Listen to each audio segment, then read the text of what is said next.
Oke, welcome back to my channel guys. It's me Dayat. Dijual 4.0 kali ini aku akan membahas topik yang saat ini diperjuangkan oleh para mahasiswa yang demonstrasi di berbagai titik dari hari Senin kemarin di masa kasar yang menyebabkan kemacetan karena mereka memblok bahkan dua arah. Seharusnya kan dikasih space bagi pengguna jalan yang ini mewakili keresahan hati masyarakat yang lain, keluarga yang lain. But I appreciate it with perjuangan mereka. Tapi dong, kalau di belakangnya mobil sampai itu atau mobil yang ada ayam-ayamnya itu diuji kesabaran tadi itu. Kalau bisa dilewati dong, kasih lewat mami itu kendaraan truk sampah sama yang bawa hewan di belakang, hewan ternak. Oke, lanjut aja ke infografis dan data gambar yang aku akan tampilkan.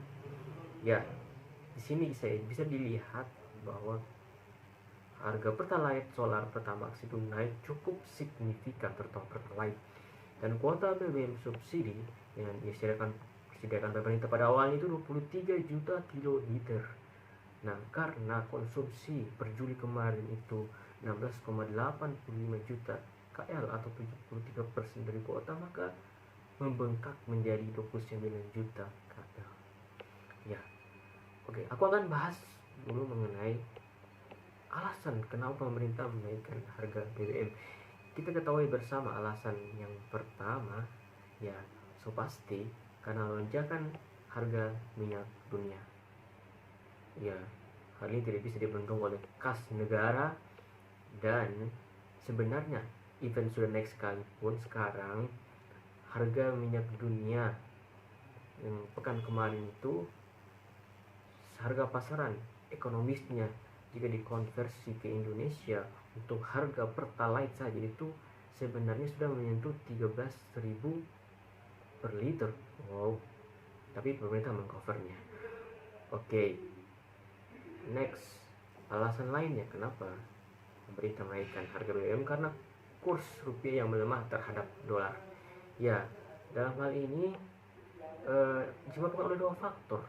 Yang pertama itu geopolitik, efek perang Rusia versus Ukraina masih terasa, dan juga yang kedua aspek pemulihan pasca pandemi.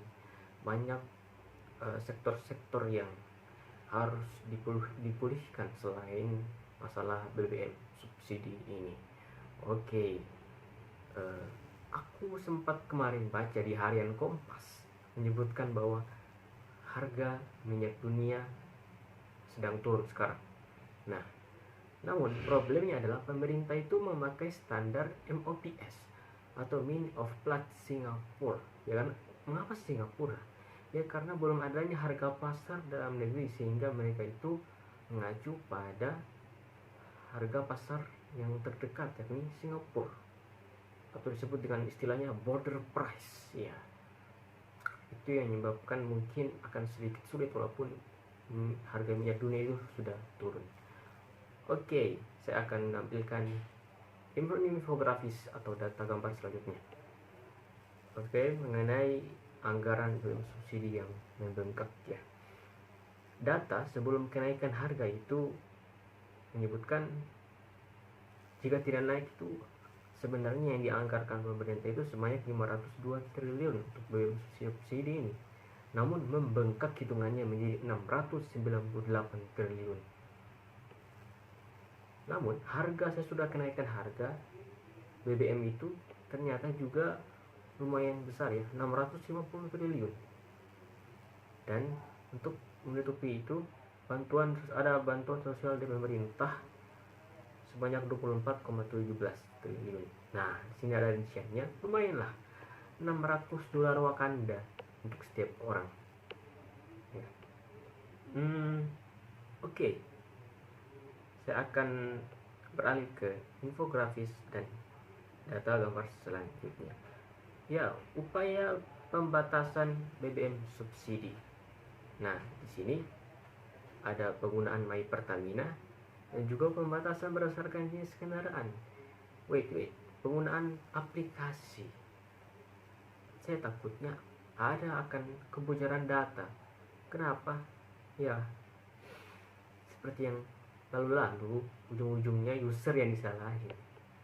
Namun ya belum ketok palu mengenai ini karena masih menunggu revisi Perpres.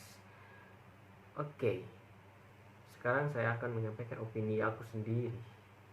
Mengapa pemerintah enggak memperketat aja pengawasan penggunaan BBM subsidi?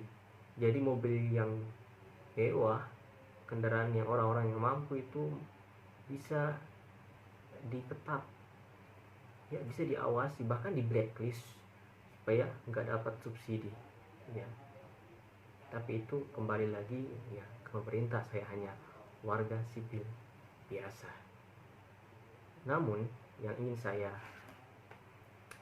sharing kali ini adalah kenapa ya kalau pemerintah menaikkan harga BBM pasti harga kebutuhan pokok, harga jasa juga akan naik. Dan apakah bantuan sosial dalam subsidi itu tepat sasaran? Ya, maybe kita akan melihatnya sendiri. Oke, thank you udah menonton konten kali ini.